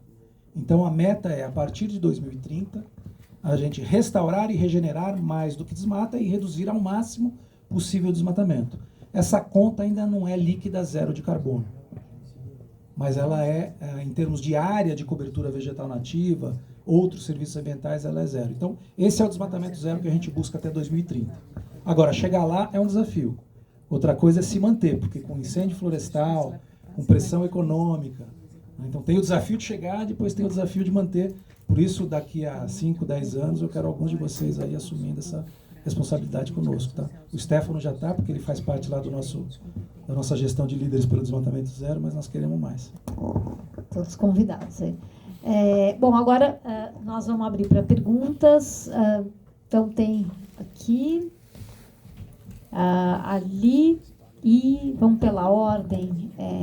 Então, peraí, você foi alguém ali no primeiro segmento e ali, depois eu pego. A gente vai abrir um segundo bloco já. A gente está sem microfone, sem fio, aí tem de vir aqui fazer a pergunta nesse, tá bom? Pode vir aqui, sim. Como não tem gravação, eu acho que não tá bom, pode fazer áudio. Perfeito, aí vocês que... Mas se apresenta quando fizer a pergunta, que aí a gente já sabe. Tá bom. Bom, eu sou o Lucas, eu sou aluno de graduação aqui da casa. Antes das perguntas, eu gostaria de agradecer primeiro a Oficina de Direito Ambiental por esse evento. Também obrigado pelo André, pela didática, parabéns, inclusive. Foi um evento muito interessante até agora. Bom, algumas perguntas. Em primeiro lugar, a gente teve uma movimentação recente do governo federal a respeito dos data centers, né? E a gente teve saiu, né, recentemente um artigo do Intercept falando sobre os potenciais prejuízos ambientais que a gente pode enfrentar trazendo esse tipo de infraestrutura para cá. Um dos dados que me assustou foi que a gente teve quase 200 reuniões ali a nível federal e que o Ministério do Meio Ambiente não foi chamado para integrar essas reuniões. Essa é uma preocupação que eu gostaria de saber como que, né, quer dizer, a longo prazo a gente pode ter um custo ambiental gigantesco, muito embora todas as políticas públicas que estão sendo desenvolvidas até agora tenham se mostrado muito efetivas, né? Como lidar, talvez, com essa questão? Vocês citaram que o Fernando Haddad é um grande parceiro nessa questão ambiental. Acho que seria interessante trazer esse ponto. Uma outra pergunta, eu sei que eu estou exercendo um pouco, mas assim... Te pedir para ser, né, para dar tempo para todo mundo, sim. Mas então... Acho que a última pergunta, desculpa, professor, a última pergunta seria assim, existe uma possibilidade da gente retroceder o desmatamento, quer dizer, ampliar áreas verdes no Brasil, mantendo o modelo econômico que a gente tem visto até então, de latifúndio e sem uma mudança estrutural na nossa economia? Aí acho que é a Lio. Seu nome também? Gabriel, eu sou engenheiro, trabalho com projetos de conservação na Amazônia. São dois pontos que eu queria perguntar. Primeiro, sobre o desmatamento legal, André. Mudando um pouquinho, acho que na Amazônia não é tão relevante, mas no Cerrado, que na maior parte das áreas 80-20 ainda é, né? Principalmente Mato Piba, a gente está vendo um aumento relevante e agora com o desmonte do licenciamento, queria saber como você enxerga isso. se tem alguma iniciativa de transparência, por exemplo, a gente viu que as ASVs agora precisam estar no Senafor, estados e municípios, mas o que mais que a gente pode fazer nesse sentido? E na parte de concessões, a gente tem as concessões para restauração, né, do serviço florestal, mas vocês pensam em fazer concessões para conservação também, nas áreas públicas não destinadas ou em lugares de conservação do sustentável, por exemplo? Obrigada. E agora a moça ali atrás, se você lembrar de se apresentar, por favor. Meu nome é Thaís, eu estudo Relações Internacionais e eu gostaria de fazer uma pergunta sobre desmatamento também. A minha dúvida é se o desmatamento ilegal ele seria prioritário em áreas que não são, por exemplo, áreas de preservação permanentes, e se essa institucionalização de reservas ambientais, esse tipo de estrutura política institucional consegue de fato conservar o meio ambiente, ou se elas também recebem ataques ilegais assim de desmatamento. Muito bem, gente, ótimas perguntas aqui, vamos lá. Data Center, né, o Lucas perguntou. Lucas, eu assim preciso me informar mais e melhor sobre o conjunto de impactos dos data centers. A gente sabe que ele é altamente consumidor de energia, né, e água, né, que, segundo dizem, energia, você tem fontes renováveis, segundo dizem, não, tem, né? Eólica e solar, por exemplo, o Nordeste é um espaço que tem sido muito pensado para receber esses data centers, né? Porque lá você tem fontes renováveis de energia, sobretudo eólica e solar, em escala, para atender a demanda, mas aí já tem problema de água, né? Agora, o que se coloca é que existe tecnologia para reuso de água, então o consumo é muito grande, mas tem uma alta taxa de reuso e, portanto, isso tudo, obviamente, tem que ser considerado. Então, o Ministério do Meio Ambiente foi consultado, eu mesmo tive que ver, vi umas apresentações, a gente dialogou a respeito, mas como não tem uma relação direta com o meu desafio lá, que é incêndio e floresta, eu já tenho problema suficiente para pensar, você já viu aí, então não vou ficar procurando mais problema, embora a ministra tenha me chamado muito para esse debate da lei do licenciamento, né? Então, eu acho que, sim, é um tema relevante, é um tema que a gente tem que olhar com bastante atenção. Agora, o Brasil não pode perder a oportunidade de fato, ser um hub, né, de inovação, né? Agora, claro, com responsabilidade, e isso tem que gerar riqueza também para o Brasil. O que eu sei é que, inclusive, vai gerar muito pouco emprego, inclusive, né, porque é tudo muito automatizado, tal, tecnologia tudo de fora, ou seja, então tem que trabalhar aí a política. Não adianta também a gente dar terra, isenção tributária, desburocratizar, não gera emprego e faz o quê, né? Fica só com a plaquinha ali, né? Então, o maior desafio aí é um desafio ambiental, mas acho que é um desafio de fazer com que isso de fato deixe um legado tecnológico, produtivo, social e econômico para o Brasil. E você mesmo também perguntou da possibilidade de ampliar áreas verdes e, enfim, esse desafio todo sem uma mudança na economia. Olha, essa pergunta veio no dia de hoje, em que eu tive essa aula do professor Ricardo Abramovay, que é da área de economia, embora seja filósofo, né? Ele disse o seguinte: olha, não vai ter disrupção. Se alguém aqui está apostando que vai ter uma coisa disruptiva para a sustentabilidade, né? A gente tem melhorias incrementais e alguns avanços tecnológicos que permitem redução de impacto, etc., né? Mas a gente tem que procurar as brechas para fazer os avanços, né? Então, eu vou dar um exemplo. O incêndio do ano passado foi um desastre. Foi absolutamente um ponto fora da curva. Aquilo não foi falta de gestão, aquilo foi impacto direto das mudanças climáticas e, obviamente, que por mais preparado... Bom, viram o que aconteceu na Califórnia, né? Quem vai dizer que a Califórnia não estava preparada para prevenir e combater incêndios? Nas mansões de bilionários, não são milionários, né? E aconteceu o que aconteceu. Então, imagine no meio da Amazônia, certo? Então, só que, no meio disso tudo, a gente começou a trabalhar toda uma nova dinâmica de estruturação de um sistema, de uma política, que demora anos para implementar, mas tem que começar, e foi exatamente por conta disso que a gente avançou. Então, assim, a economia tem suas falhas, eu não sou da área de economia, tem N problemas, desafios, latifúndios, etc. Mas a gente vem conseguindo resultados quando a gente implementa um mínimo de políticas, né? Se a gente pode aprimorar essas políticas, se a gente pode ter mais apoio político para elas, né? Porque isso é importante, né? Se sai uma ministra Marina, se sai as pessoas que estão lá com essa vontade de fazer, quem vai entrar vai ter a mesma vontade, a mesma capacidade, o mesmo desejo.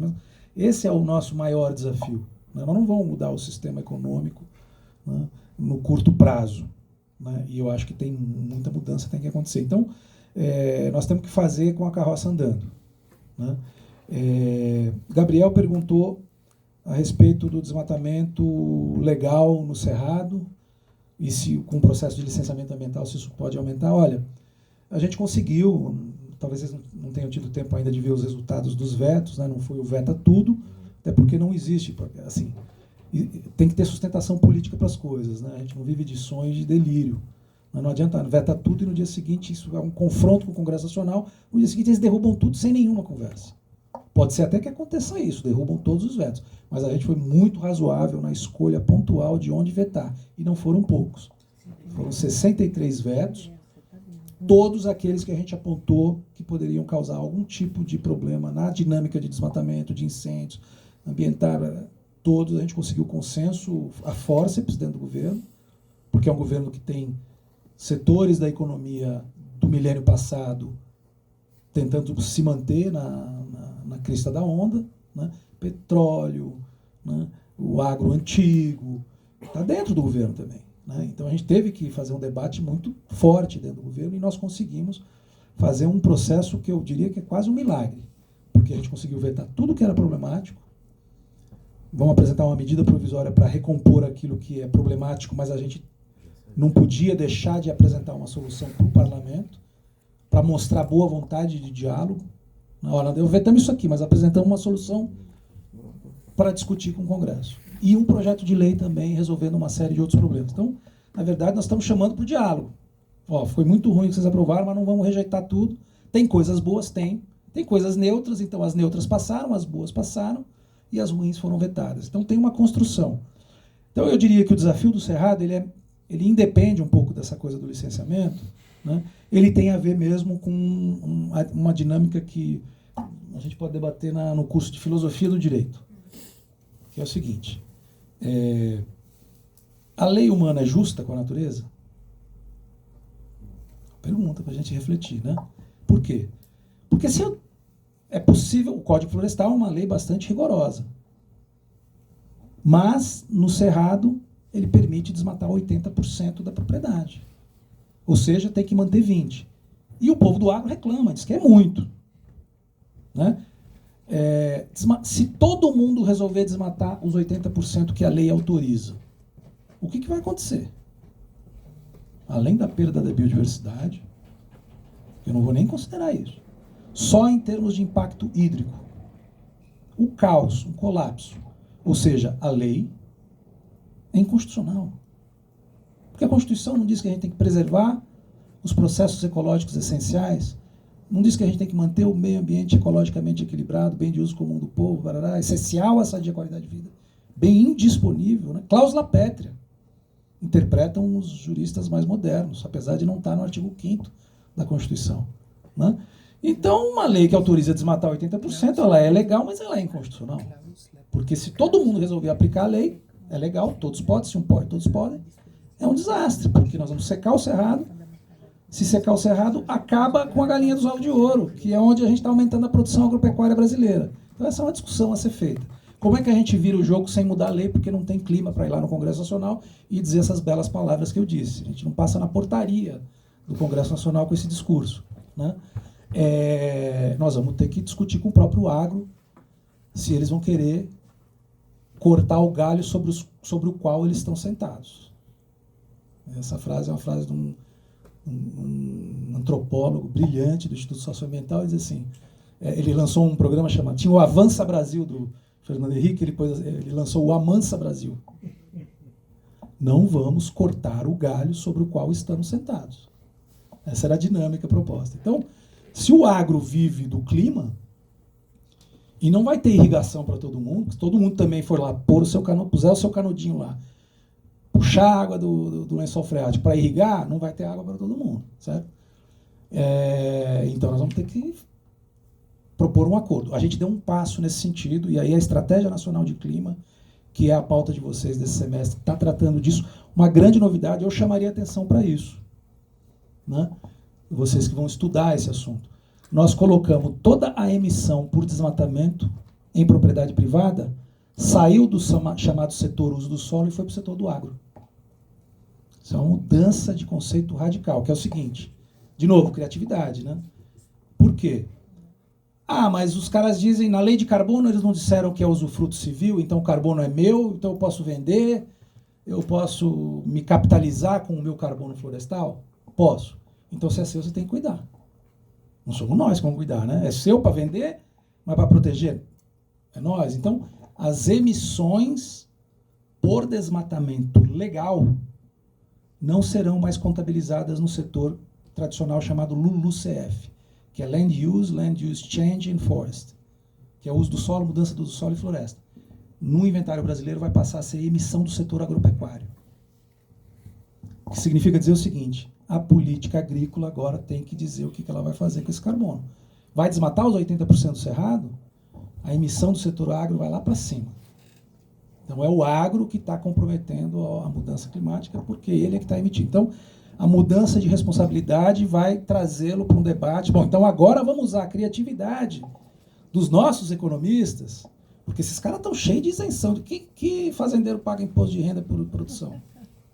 Esse cara tem muita criatividade. O maior plano safra, 500 bilhões de reais para investir no agro. Quanto disso vai para quem conserva cerrado? 500 bilhões de reais ano, parte disso subsidiada. E quanto é que vai para quem resolve?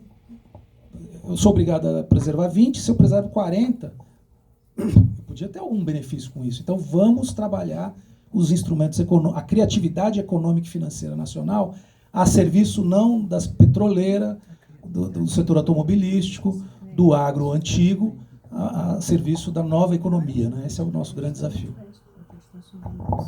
Bom, o horário avança, mas várias pessoas tinham levantado a mão. A gente pode fazer em tempos recordes, se vocês puderem. Aqueles que tinham levantado a mão, eu lembro do Matheus. Desculpa, não respondeu ela, mas aí responde junto agora, né? O Matheus e a Carolina, talvez, não sei se vocês... Eu não estava na rodada passada, mas... Quem mais tinha levantado? O João Pedro, então... Até 6h30 dia. Tá bom. Então, vamos lá. E aí, e depois já emenda com as considerações, vamos lá. Então, Matheus, por favor. Boa tarde, né? Muito obrigado pela apresentação. Eu sou aluno da pós-graduação e, assim... Matheus? Isso. Venho estudando aí o tema do mercado de carbono, projetos florestais, e essa semana a gente teve uma resolução da CONARED, a resolução 19 de 2025, que estabelece algumas diretrizes para os projetos de RED+, aqui no país. Eu gostaria de ouvir do senhor, né, como que o senhor avalia essa resolução, se a gente pode considerar ela verdadeiramente um marco normativo para o RED+, aqui no país, se ela é capaz, ela está apta a garantir, né, as salvaguardas socioambientais das comunidades tradicionais, né, e como você acha que os projetos que já aconteceram até então vão precisar se adequar ou vão, assim, precisar passar por alguma reforma diante dessa resolução que foi editada? Ótimo. Carolina? Eu tenho duas perguntas, acho que elas são bem objetivas, assim. Uma é sobre a questão do como que evita incêndios e o combate, porque realmente parece que é um problema logístico relevante, né, de transportar água para apagar, enfim, mas então como que soluções estão sendo cogitadas, né, já que esse está se apresentando como um novo desafio futuro e presente. E o outro é com relação ao Instituto da Compensação, porque é verdade que a lei autoriza o desmatamento, né, mediante compensação. Então, como que isso é considerado na sua fala, né? Se isso vai entrar como nesse balanço aí do agro, então isso vai gerar um crédito para isso? E muitas vezes a compensação também tem esse ganho, né? Seja para emissões, ou seja para, enfim, regularização fundiária. João Pedro? Meu nome é João Pedro, sou aluno da graduação aqui em Direito. A parte que me chamou a atenção foi de falar que precisaria de 5 advogados para interpretar um artigo da lei que regulamenta o mercado de carbono no Brasil. E pelo que eu venho acompanhando as discussões, acho que muita gente concorda com isso. O terceiro setor, alguns advogados na Climate Week também concordaram da área de seguros. E a minha pergunta é que se isso é uma questão inevitável, já que é para uma lei que vem para regulamentar questões que são muito complexas também, ou se você enxerga algum tipo de falha dentro do processo legislativo ou de elaboração desses instrumentos. Vamos lá. Já que o André se dispôs, se você puder ser breve, por favor. Eduardo, boa noite. A minha pergunta é só, você falou com orgulho de todos nós do recorde de demarcações, né, a partir de 2002. Então a minha pergunta é sobre o agora, né? Porque essa é uma parte importantíssima da prevenção de desmatamento, que é o destino das terras da União, que você mencionou, mas assim, então cadê essa parte no bolo? Vamos lá, né? Vocês podem ficar até umas 8 aqui, não? Então vamos lá.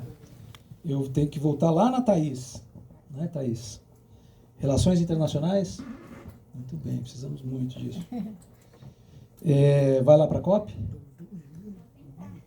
Tá bom. Arruma uma rede e uma varanda lá, porque tá caro, viu?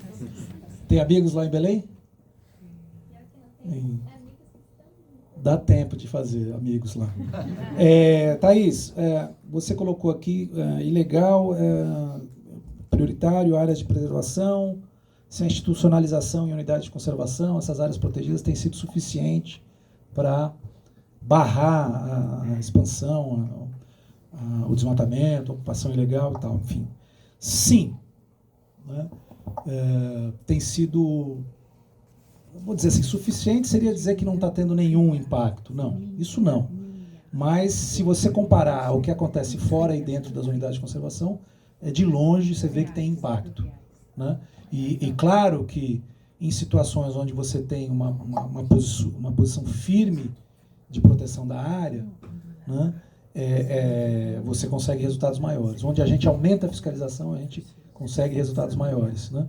Então, por exemplo, o desmatamento em unidade de conservação é 1-2% ao ano, 3%. Se considerar a APA, que é uma área com uma proteção mais frágil, vai para 5-7% ao ano. O desmatamento em terras públicas não destinadas é 30%, em assentamento é 33%, em áreas privadas é 25%. Então, assim, é bem mais desmatamento fora das áreas protegidas. Em terra indígena, então, é menos ainda, 1%. Muitas vezes é o desmatamento ali das próprias comunidades também. Então, tem tido um impacto, gostaríamos que tivesse um impacto ainda maior. Para isso, tem o desafio da implementação dessas unidades de conservação. Que um parto a fórceps, eu falo disso porque eu nasci assim, a fórceps, né? Então eu conheço, é difícil. Né? Não lembro, mas ficaram os impactos. É um parto criar uma unidade de conservação, aí eu já respondo também a do Eduardo, né? Terras indígenas. Não pensem que é fácil um presidente da República assinar uma homologação de território indígena numa área de fronteira agropecuária, né? E está cada vez mais difícil, né? Passou-se o tempo de demarcações em escala. Hoje em dia, para demarcar 1 palmo de área, tem que consultar o governador, por exemplo. Não se faz nada mais agora sem consultar o governador, por conta das fragilidades políticas que a gente vive. Essa é a realidade. Direito, política, gestão. Não tem salto direito, gestão. Isso só em tese. Tem a política no meio. Então você não cria mais unidades de conservação no país se não passa por um processo mínimo de negociação que envolve governador, e às vezes você está sentado na mesa com um cara que você sabe que tem ligação com garimpo ilegal e o cara é contra.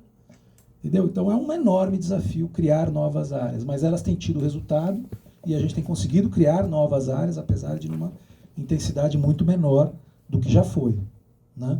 Desafio, por exemplo, dos quilombolas, né?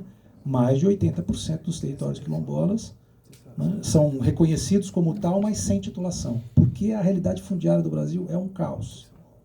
Né? O Brasil foi construído, né, numa dinâmica cartorial, em que é título em cima de título, e esse é um ramo do direito que eu acho que ele consegue ser mais confuso que o tributário. Eu desisti do tributário, fui para o ambiental, né?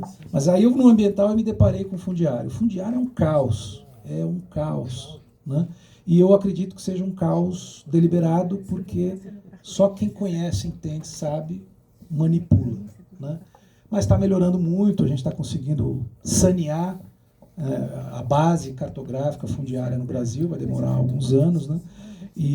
Mas é um grande desafio criar novas unidades de conservação e implementá-las. Por que isso? Os territórios indígenas depois tem que vir com PGATI, Plano de Gestão Ambiental Territorial Indígena. Como é que você faz para aquele território produzir, conservar, gerar alguma riqueza? Porque a fronteira, né? Por que tem madeireira? Por que tem índio vendendo madeira? Tem gente que compra. Tem gente que compra, né? Por que tem índio vendendo papagaio na beira de estrada? Porque tem gente que compra, né? E o que isso gera dentro da comunidade? Obviamente que isso gera o quê? Conflito. Clãs, etc. Garimpo de ouro, garimpo de diamante em terra indígena. Né? Então, um enorme desafio que nem a Polícia Federal conseguiu ainda resolver. Então, esse é o Brasil real, né? Um grande desafio. Estamos na luta. Aí vem, então, o Matheus e perguntou da resolução de salvaguardas da CONARED, que é a Comissão Nacional de... RED é um instrumento que permite captar recursos internacionais, mas também nacionais, para investir em programas e projetos de conservação ou redução de desmatamento. Tem tido o que a gente chama de cowboys do carbono, não sei se vocês já ouviram essa expressão, né? Que, na verdade, é um processo de grilagem virtual, né? Porque o carbono, né? A grilagem de carbono, né? Tem muita gente fazendo grilagem de terra e vendendo carbono em terra que não é... Quer dizer, se o carbono é de quem detém a floresta e quem detém a floresta é quem detém o solo, né? Tem todo um debate fundiário em cima disso. Isso é só uma das salvaguardas, né? Que é o direito territorial, né? Mas tem outras que têm a ver com o processo de consulta dessas comunidades. Se você tem um território com... Né, quem já andou pela Amazônia, você tem território de 1 milhão de hectares e tem 10, 15, 20 comunidades lá dentro espalhadas. E aquilo lá não tem assim uma associação de comunitários que delibera democraticamente, todo mundo assina a ata, está resolvido, o carbono agora pode ser comercializado com a empresa A, B ou C. Né? Quando você vai lá em campo, é família que, inclusive, não necessariamente um gosta do outro, se um quer, o outro não quer.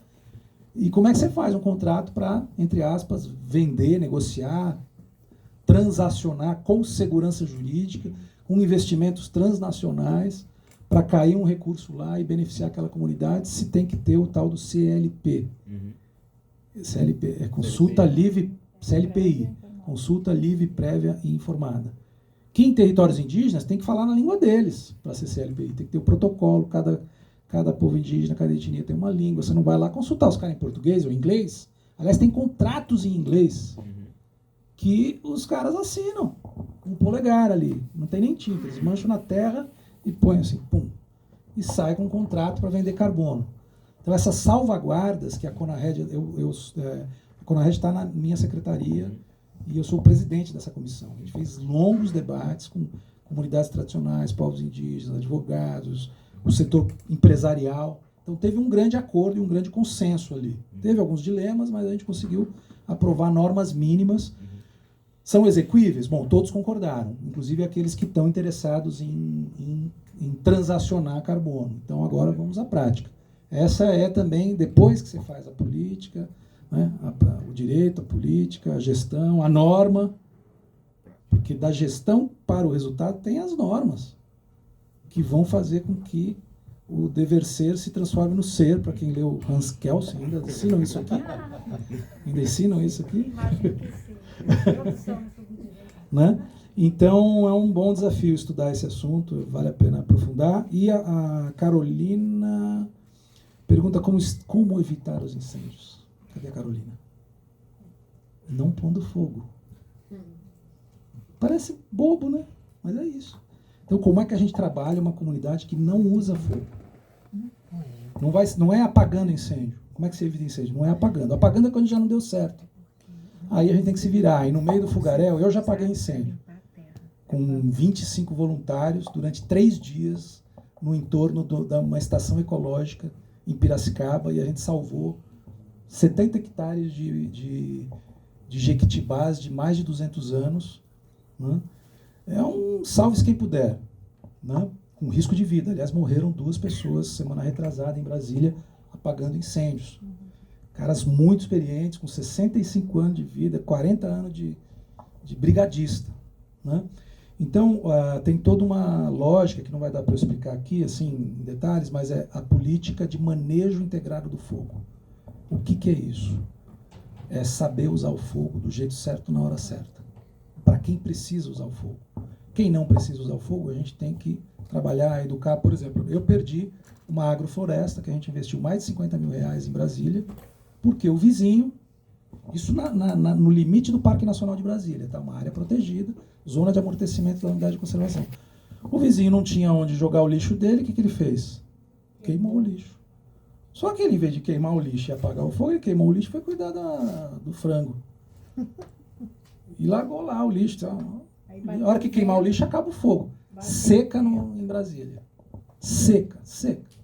O que aconteceu? Queimou toda a agrofloresta e todo o sistema de irrigação nosso.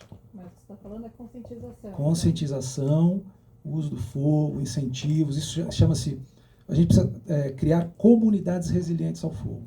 Sistemas de alerta, treinamento. Os caras, aqui em Brasília, aqui em Piracicaba, a gente soube do incêndio, eu fui em 5 lojas agropecuárias de Piracicaba, que é o centro, além de ser o centro do caipirismo cósmico, é o centro da agropecuária no estado de São Paulo, é Piracicaba. Gente, loja de agro é o que não falta. Não achei um abafador. Caipirismo cósmico. Não achei um abafador nas lojas de equipamentos agropecuários. Onde é que pega fogo? Na estrada e nas fazendas. Então, multiplicar brigadas, equipar, treinar, capacitar, trabalhar comunidades lá no entorno dessa estação ecológica. A gente está fazendo mapa de áreas de riscos. Pegamos todo histórico de incêndios naquela região nos últimos 10 anos e a gente vê que tem uma recorrência. Tem aqueles pontos críticos de onde sempre vem o fogo. Então a gente já sabe de onde vem, quando vem, como vem, por que vem. Então a gente vai lá, trabalha, e aí você vai reduzindo. Quando acontece, você está mais bem preparado, está mais equipado, a comunidade tem grupos de zap de alerta, vão instalar torres. Hoje em dia tem alta tecnologia. Eu fui em Roma FAO, encontro de 5 dias sobre incêndios florestais no planeta. 50% das florestas perdidas ano passado no planeta foi por incêndio florestal. Né?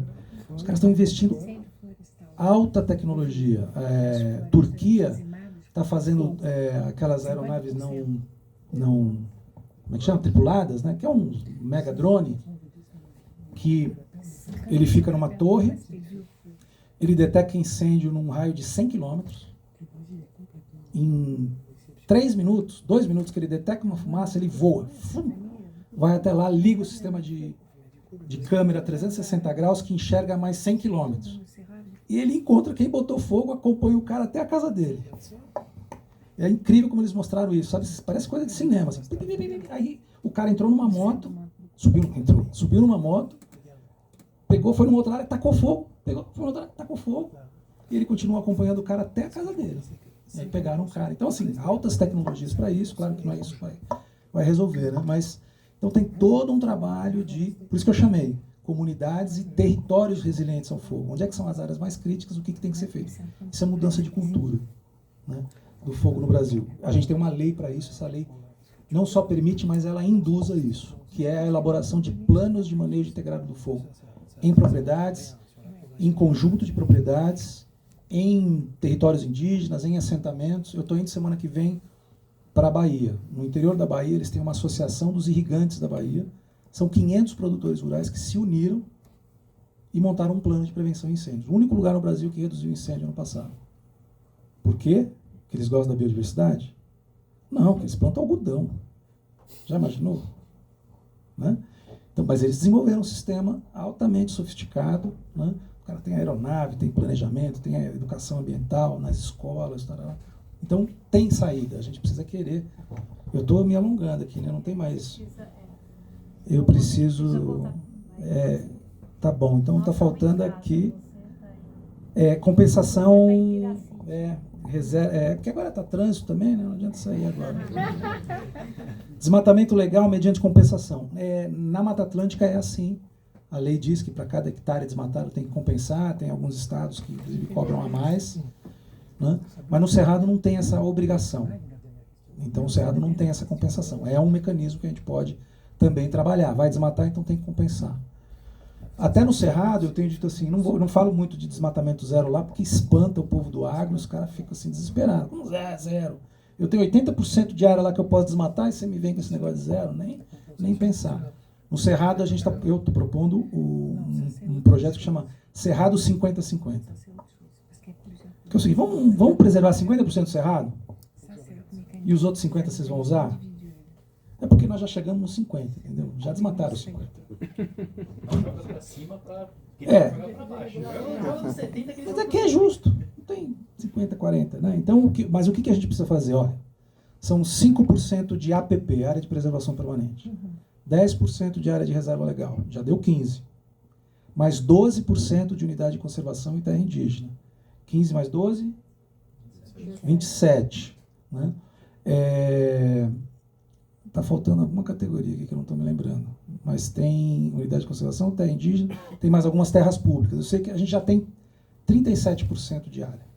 A gente precisa de mais 13%. Vamos negociar com eles? Onde é que vai ser esses 13%? Que mecanismos a gente vai fazer? Quem tem essas áreas vai ganhar o quê? Vamos pagar essa conta. Mas vamos pagar essa conta para ter resultado. Hoje em dia a gente paga para desmatar. Né? É um desafio. E o João Pedro pergunta sobre pele de carbono, se a complexidade foi um... Cadê o João?